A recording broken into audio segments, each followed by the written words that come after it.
اعوذ باللہ من الشیطان الرجیم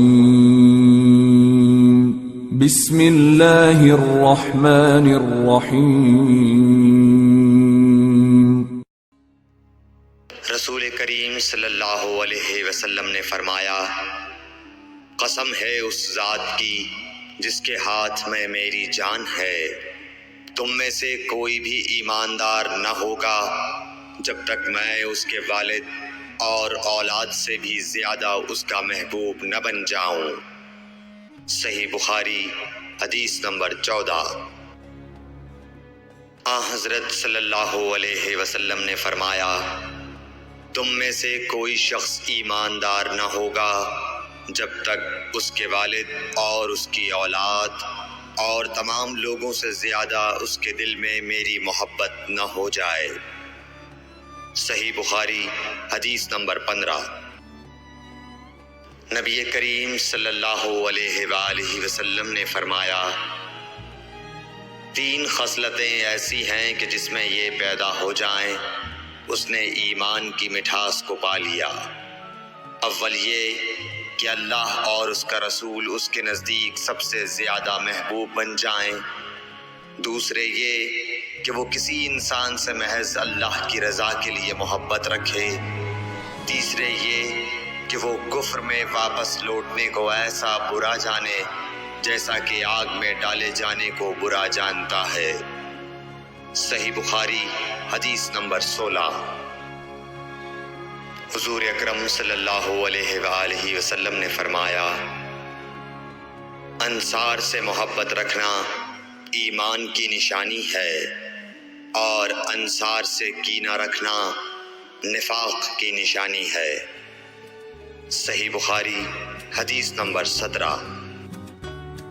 رسول اللہ صلی اللہ علیہ وسلم نے اس وقت جب آپ کے گرد صحابہ کی ایک جماعت بیٹھی ہوئی تھی فرمایا کہ مجھ سے بیعت کرو اس بات پر کہ اللہ کے ساتھ کسی کو شریک نہ کرو گے، چوری نہ کرو گے، زنا نہ کرو گے، اپنی اولاد کو قتل نہ کرو گے اور ناعمدن کسی پر کوئی ناحق بہتان باندھو گے، اور کسی بھی اچھی بات میں اللہ کی نافرمانی نہ کرو گے۔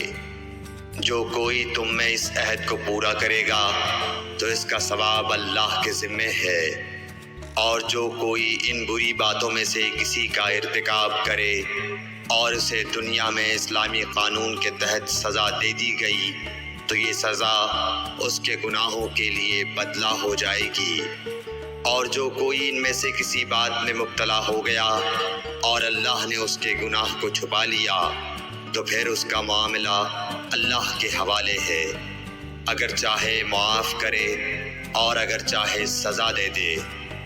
عبادہ کہتے ہیں کہ پھر ہم سب نے ان سب باتوں پر آپ صلی اللہ علیہ وسلم سے بیعت کر لی۔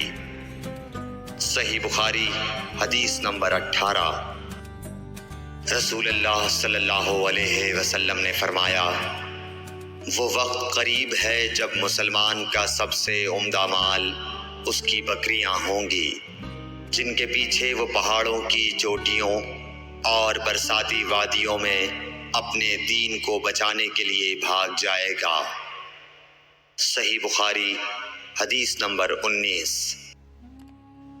رسول اللہ صلی اللہ علیہ وسلم کسی کام کا حکم دیتے تو وہ ایسا ہی کام ہوتا جس کے کرنے کی لوگوں میں طاقت ہوتی۔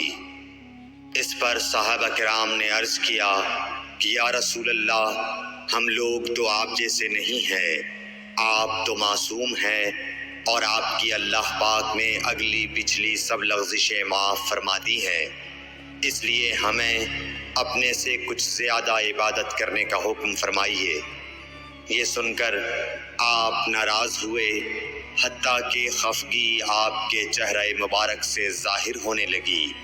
پھر فرمایا کہ بے شک میں تم سب سے زیادہ اللہ سے ڈرتا ہوں اور تم سب سے زیادہ اسے جانتا ہوں، پس تم مجھ سے بڑھ کر عبادت نہیں کر سکتے۔ صحیح بخاری حدیث نمبر 20۔